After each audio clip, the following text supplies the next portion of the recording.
Bonsoir. Nous sommes encore là pour un autre exercice après celui d'hier, cette fois-ci après le match Cameroun-Sénégal. Le score est celui que vous connaissez, 1-0 pour les Lions du pays de la Teranga.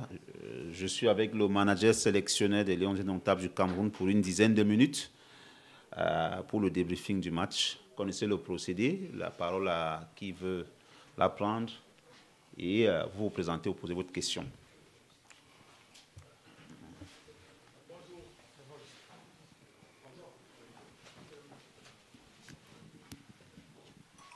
Merci.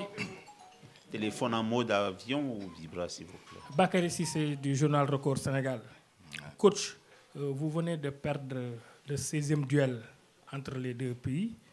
Donc, vous venez en même temps de concéder votre deuxième défaite après la Russie. Est-ce qu'on peut dire que la théorie du danger s'applique à vous, surtout quand on sait que le public camerounais n'est pas du tout tendre avec vous? Merci. Non, mais bon, en fait, il n'y a pas de théorie de danger. Je pense que nous sommes dans une préparation. Vous voyez qu'on tourne, on fait un peu... On tourne, je n'avais pas tout mon effectif. Et aujourd'hui, je pense que ceux qui ont joué ont démontré déjà que je peux déjà avoir une idée de ceux avec qui je vais aller dans 3 mois. Donc ça me permet de voir tout le monde. C'était pas mauvais. C'est vrai, on a perdu. C'est vrai qu'en première mi-temps, c'était un peu plus difficile. Mais la deuxième mi-temps, on a été présent. On a mis de la jeunesse. On a fait tourner l'effectif. Et je pense que j'ai espoir. Je pense que d'ici, on va trouver les ingrédients qui vont correspondre pour aller dans cette compétition avec vraiment un moral haut. Madame, ensuite, sera vous. Priscille Messini, Mediasport Info Télévision. Alors, coach, vous parlez des possibilités avant 3 mois, qui est la Coupe d'Afrique des Nations. Ouais. Mais bien avant, il y a les éliminatoires de la Coupe du Monde. On a bien ressenti l'absence de Zambo Anguissa, de Choupo-Moting. On s'est totalement fait absorber par le milieu de terrain sénégalais. Est-ce que vous avez des schémas de possibilités pour les éliminatoires de la Coupe du Monde qui s'annoncent, d'abord avec l'île Maurice? Merci. Oui, effectivement, c'est vrai que bon, en première mi-temps, on a eu un peu du mal parce que mes joueurs, ils n'arrivaient pas à bien se situer. Et en deuxième mi-temps, on a vu qu'on a pu corriger ça. Et je pense qu'aujourd'hui, il nous faut des joueurs un peu plus, qui ont un peu plus d'expérience. Et on a vu que ceux qui ont donné aujourd'hui ont fait quand même quelque chose. Pour nous, ce match nous permet de pouvoir mieux retrouver les failles qui nous manquent pour que nous soyons prêts même déjà lors du mois prochain, parce qu'on a 2 matchs éliminatoires de la Coupe du Monde qui sont importants pour nous, et en espérant que tous nos leaders reviennent, parce qu'il y a un peu de blessés et tout. Bon, je sais que d'ici quelques temps, j'aurai un effectif complet qui va me permettre de pouvoir préparer mes matchs et préparer ma compétition dans les bonnes conditions. Bonjour coach, je m'appelle Moussa Sarr. En fait, depuis 2000 jusqu'à nos jours, seuls le Cameroun et l'Égypte ont réussi à conserver leur titre. Et depuis 2010, aucune équipe africaine qui a remporté la CAN n'a réussi à conserver son titre. Vous avez affronté le Sénégal qui est tenant du titre. Je voulais juste savoir pourquoi maintenant, de nos jours, c'est si compliqué de conserver son titre en Afrique. La génération change. Vous voyez qu'aujourd'hui, il y a déjà amélioration. Il y a tout ce qui se passe aujourd'hui. On voit le développement du football africain. Et comme je disais hier, il n'y a plus de petites équipes. Donc aujourd'hui, il est difficile de pouvoir garder toujours son titre parce qu'en face, il n'y a plus de petites nations. Lorsqu'on aborde toutes les nations aujourd'hui, il faut y aller vraiment... toujours prêt. Donc, c'est ça qui donne un peu je dirais, d'impulsion à la compétition qui arrive là. Donc, c'est pas, ils sont champions, mais c'est pas dit que ça va être, ils le feront pas. Enfin, j'espère qu'ils vont pas l'enchaîner comme on a fait en 2000-2002. Donc, ça va pas être possible. Là, on fera peut-être qu'on va reprendre la main aussi pour que nous soyons toujours à notre place qu'on mérite. Alors, Richana, vous et Jean-Pierre Essot, pour aller vite.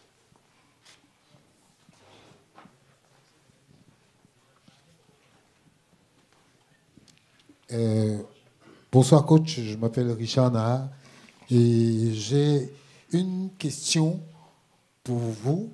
Est-ce que vous ne sentez pas que le fait de mettre Castellotto à droite, alors que c'est un défenseur central, amoindrit ses performances, parce que même en latéral, on voit qu'il tient, mais on sent que ce n'est pas son poste de prédilection.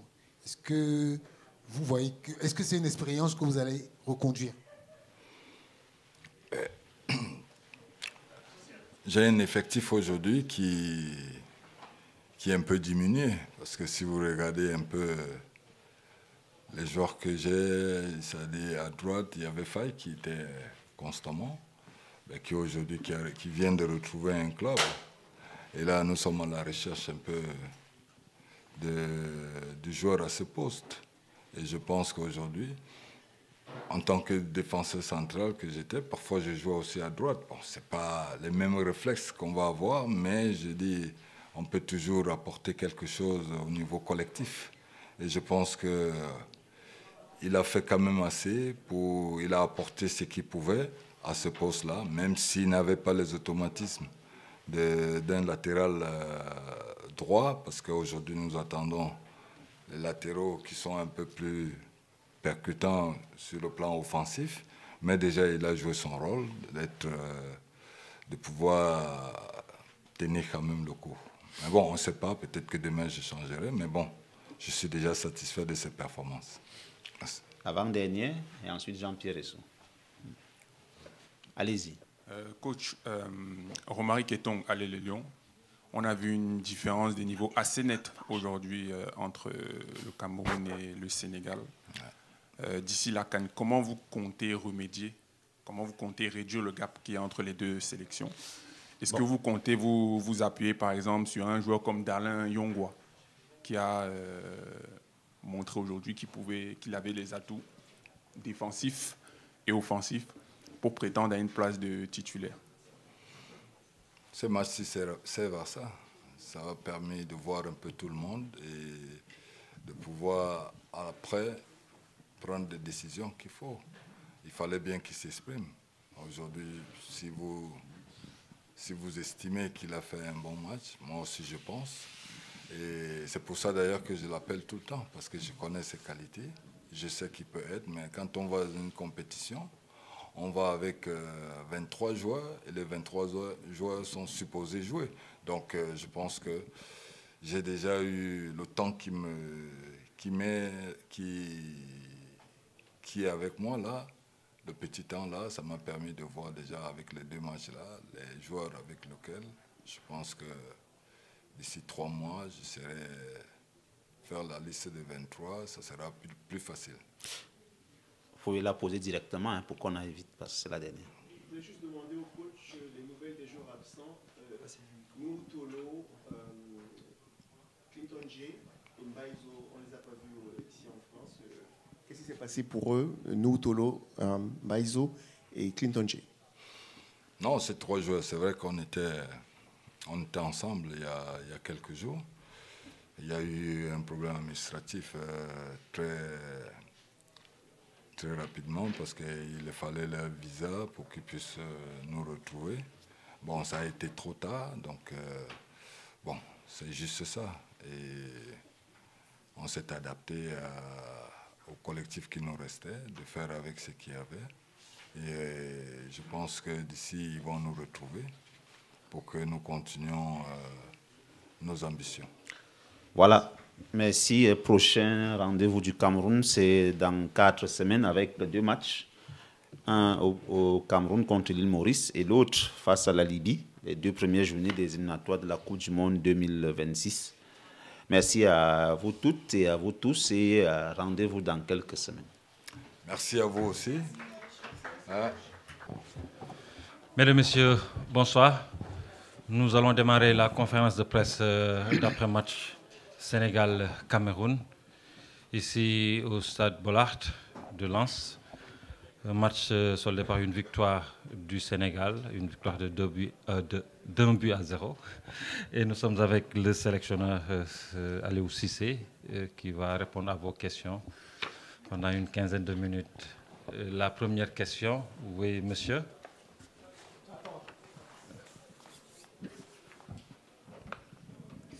Bonjour coach, félicitations pour cette victoire. Alors, quels sont les enseignements tirés? Alors, c'est Ibrahim Hassen de Saint Top Team. Alors, quels sont les enseignements tirés de ce match, en sachant que dans l'équipe camerounaise, il y avait beaucoup d'absents et non des moindres? Merci. Bon, les renseignements, c'est que nous, on venait de sortir d'une défaite. Il était important, je l'ai dit en conférence de presse, il était important pour nous de réagir. On se considère, en tout cas, beaucoup de gens nous considèrent, et nous aussi, on se considère comme une grande équipe. Donc, une grande équipe ne perd pas deux fois. Aujourd'hui, je veux vraiment féliciter l'attitude, les comportements de mes joueurs. Mais j'ai envie de dire que nous aussi, de notre côté, on a eu des absences aussi qui n'étaient pas là. Pape Gueye n'était pas là, beaucoup de garçons n'étaient pas là non plus. Mais comme je l'ai dit, ça reste quand même un match de préparation. Malgré que le contenu quand même est très intéressant de notre part. On a su bien débuter ce match-là. La philosophie de jeu qu'on a mise en place a été vraiment bien respectée, bien adoptée. On s'est créé pas mal d'occasions. On aurait pu être un peu plus efficace, mais je pense que c'est un axe de travail. C'est un match qui a été préparé sur tous les plans. Tactiquement, on l'a bien préparé. Mentalement, on l'a bien préparé. Et je crois que le contenu est bon face à une des grosses, ou pour ne pas dire l'une des meilleures équipes d'Afrique. Donc il y aura un deuxième match. Le match-là, celui-là, il sera officiel à la CAN. Mais comme vous le savez, entre octobre et janvier, beaucoup de choses peuvent se passer. Nous sommes très satisfaits de cette victoire parce que ça nous met dans le bon bout et ça nous permettra enfin de bien préparer, si vous voulez, les deux matchs qui vont s'approcher pour les éliminatoires de la Coupe du Monde. C'est notre dernier match de préparation. Maintenant, c'est les matchs officiels et la CAN qui vont s'approcher. Merci. Oui, Madame Soda.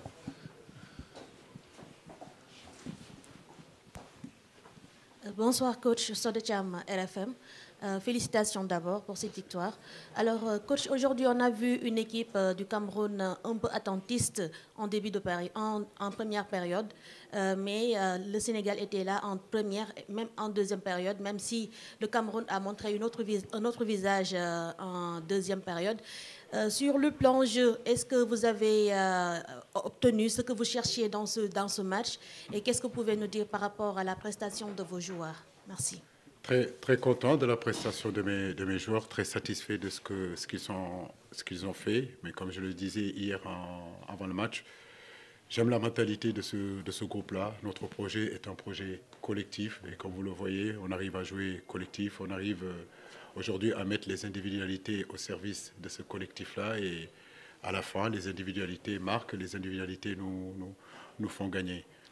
Maintenant, comme je dis, il y a des choses aussi à parfaire. Nous sommes conscients. La perfection, c'est difficile, mais c'est ce que nous cherchons tout le temps à chaque sortie de l'équipe nationale du Sénégal. Maintenant, comme je le dis, ça reste quand même un match amical. Mais dans l'ensemble, vraiment satisfait de nos garçons. Après, le Cameroun attentiste, je ne le crois pas. Je crois que le Cameroun est resté le Cameroun, mais je crois qu'on a su quand même leur priver de ballon en première période. Les éloigner des contacts, les éloigner des duels, parce qu'on dit que le football est un sport de duel, mais c'est surtout pour les équipes qui défendent. Donc nous, l'objectif aujourd'hui, c'était éloigner cette équipe camerounaise du ballon, jouer vite, jouer dans les intervalles, trouver l'intérieur du jeu pour pouvoir trouver les extérieurs, face à un bloc bien compact, bien dense. On nous disait qu'on avait des problèmes avec les blocs bas, mais je crois que maintenant, petit à petit, on est en train de trouver des solutions à ces blocs bas. Oui. Bonsoir coach, Patrick Juillard pour Sport 365. Vous comptez depuis cet été plusieurs joueurs cadres qui sont partis évoluer en Arabie Saoudite. Qu'avez-vous pensé de leur prestation ce soir contre le Cameroun? Écoutez, je suis satisfait de leur prestation parce que c'est les garçons qui ont été au rendez-vous de ce match-là. C'est grâce à eux aussi qu'on gagne. Sadio qui marque, Kouli qui a été costaud. Que ce soit Edouard dans les buts, Habib Diallo. Habib a beaucoup travaillé pour l'équipe. Il a été un point d'ancrage. Il nous a dévié les ballons. Défensivement, il a été costaud. Il a eu une opportunité même de marquer. Voilà, maintenant, il faut continuer à travailler. Les garçons sont conscients de ça. Ils savent très bien que la CAN sera une CAN très difficile. Et pour ça, avec leur club, il faut qu'ils continuent à retrouver encore plus d'intensité et nous revenir dans de meilleures conditions. Mais je suis vraiment satisfait de ce qu'ils sont en train de faire. Bonsoir, coach. Bonsoir. Richard Naha, je suis journaliste camerounais. Avant la Coupe du Monde, je vous avais dit que vous aviez la meilleure équipe du monde. Je ne sais pas si vous vous souvenez. Je me souviens. Après la Coupe du Monde, cette équipe a toujours maintenu le cap malgré la défaite contre l'Algérie. Est-ce que vous ne pensez pas qu'aujourd'hui, le Sénégal peut rééditer l'exploit de gagner en Côte d'Ivoire? Inch'Allah, c'est ce que nous désirons. C'est ce que nous désirons. Mais je veux dire, quand on a perdu le match il y a un mois contre l'Algérie, tout le monde a commencé à douter de nous. Hier, en conférence de presse, voilà, tout le monde se disait que peut-être que dans la continuité, ça a été cassé en réalité par une défaite, en plus à domicile chez nous, face à une équipe qui avait l'habitude de nous battre. Mais comme je dis, ces matchs amicaux doivent nous permettre, si vous voulez, de changer de stratégie, d'amener d'autres hommes. Et souvent, ça fait depuis 9 ans que je suis ici. La plupart des matchs amicaux qu'on joue, on les perd. Pourquoi on les perd? Parce que justement, c'est l'occasion pour moi de pouvoir bouger et donner la possibilité à d'autres garçons. C'est ce qu'on a fait aujourd'hui. La meilleure équipe du monde, on travaille pour ça. On travaille pour faire partie des meilleures, en tout cas, équipes du monde. Même si on sait qu'il y a encore beaucoup de choses à parfaire. Mais je crois que le chemin est bon. Voilà, la mentalité est bonne. Ce que nous proposons à nos garçons, ils adhèrent aussi là-dessus. Et ça s'est vu aujourd'hui. Et ça s'est vu même contre l'Algérie. Ça s'est vu aussi contre le Brésil. On est en train de toucher quelque chose, donc il faut qu'on continue à ça. Oui, merci. Bonjour coach. Papa Ousmane Kassé, Foot Sénégal. Félicitations pour votre victoire aujourd'hui. On a quand même été assez surpris de votre dispositif tactique. Donc voilà, c'est quelque chose qui a fait parler. Mais moi, j'aimerais me concentrer un petit peu, voilà, faire focus sur ce qui va se passer dans quelques mois, c'est-à-dire la CAN et la préparation. On a vu que vos adversaires, ils sont tous renforcés. Et je voudrais savoir qu'est-ce que vous avez prévu pour superviser vos adversaires. Est-ce que vous allez renforcer votre staff, notamment, bon, on a vu l'arrivée de Pape Thiaw récemment, ou vous allez faire confiance aux superviseurs qui seront mandatés par la DTN, contrairement à ce qui s'était passé au Qatar? Merci. Alors, je crois qu'il est important de comprendre que j'ai un staff, déjà. Ça, c'est une chose. Mais en réalité, depuis que je suis ici, j'ai travaillé avec tous les superviseurs. En 2017, j'ai travaillé avec Amsatou Fall, j'ai travaillé avec Youssou Dabo, j'ai travaillé avec Bossoiré, Seyid Saliou.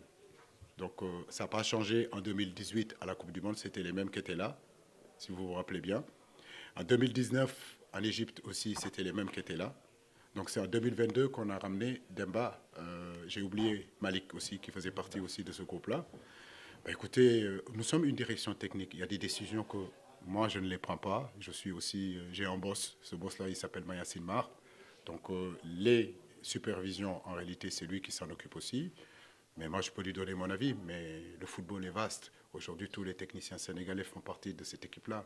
Et chaque entraîneur qui peut apporter sa touche, son conseil. Moi, je suis un jeune entraîneur. Je suis preneur. Voilà, j'ai encore une marge de progression, j'ai encore beaucoup de choses à prouver. Je n'ai pas le monopole de la vérité.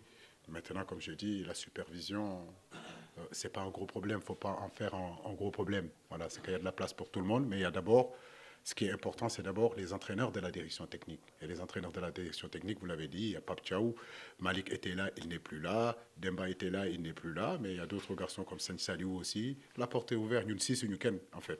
Football en réalité. Merci. Bamba. Voilà, bonjour coach, je suis Bamba Diagne, journal Stade Sénégal.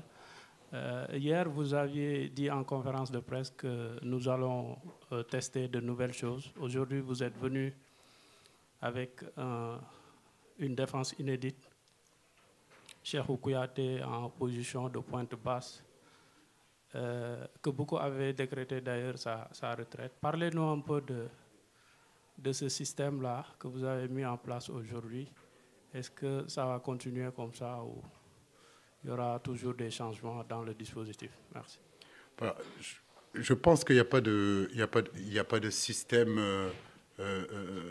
imperfectible, il n'y a pas un système parfait. Chaque système a ses avantages, a ses inconvénients. Mais c'est vrai que depuis le match contre le Bénin, on est en train d'apporter une nouvelle façon de jouer. Ça s'est confirmé contre le Brésil et contre l'Algérie aussi. On a pu changer aussi de système. Et puis aujourd'hui aussi, c'était un autre système. Mais j'ai envie de dire que nous restons toujours dans notre 4-3-3, si vous regardez bien, initialement. Donc c'est Jacob à gauche, c'est Crépin, c'était à droite. Dans l'axe, il y avait en réalité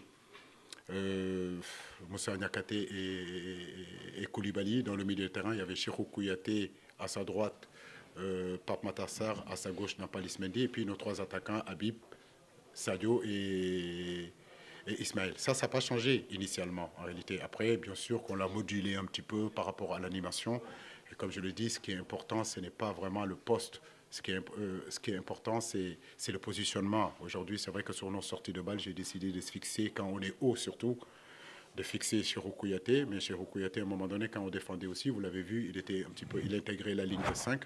Bon, je ne vais pas m'aventurer parce que nos adversaires nous regardent, mais je vous donne juste quelques... Mais en réalité, notre position initiale n'a pas changé, c'est le 4-3-3. C'est la façon dont simplement qu'on anime. Et je me tue à l'expliquer, à le dire. Ce qui est important, ce n'est pas le poste. Ce qui est important, ce n'est pas le système, ce sont les animations. Et vous regardez bien que notre animation, on occupe vachement la largeur du terrain, qui nous permet d'avoir un peu plus de percussion à l'intérieur. Et tout ça, c'est intéressant. Okay. Au suivant, merci. Oui, bonsoir coach, Abdoulatif Diop, journaliste sur Challenge Sport. Coach, il y a 3 décennies, je vais être un peu superstitieux, depuis 3 décennies, autant pour moi, les matchs Sénégal-Cameroun, Cameroun-Sénégal sont toujours des matchs couperés. Chaque fois que le Sénégal, dans une grande compétition, gagne le Cameroun sort de la compétition. Quand le Cameroun gagne le Sénégal sort de la compétition. Êtes-vous superstitieux autant pour moi, par rapport à ça? Non. Deuxième question, très courte, par rapport à votre animation tactique. Je vous félicite pour avoir osé vraiment révolutionner votre animation tactique. Merci. Est-ce qu'on peut s'attendre à ce qu'Aliou Cissé continue sur cette lancée pendant la CAN, par exemple, en Côte d'Ivoire? Je n'ai pas compris.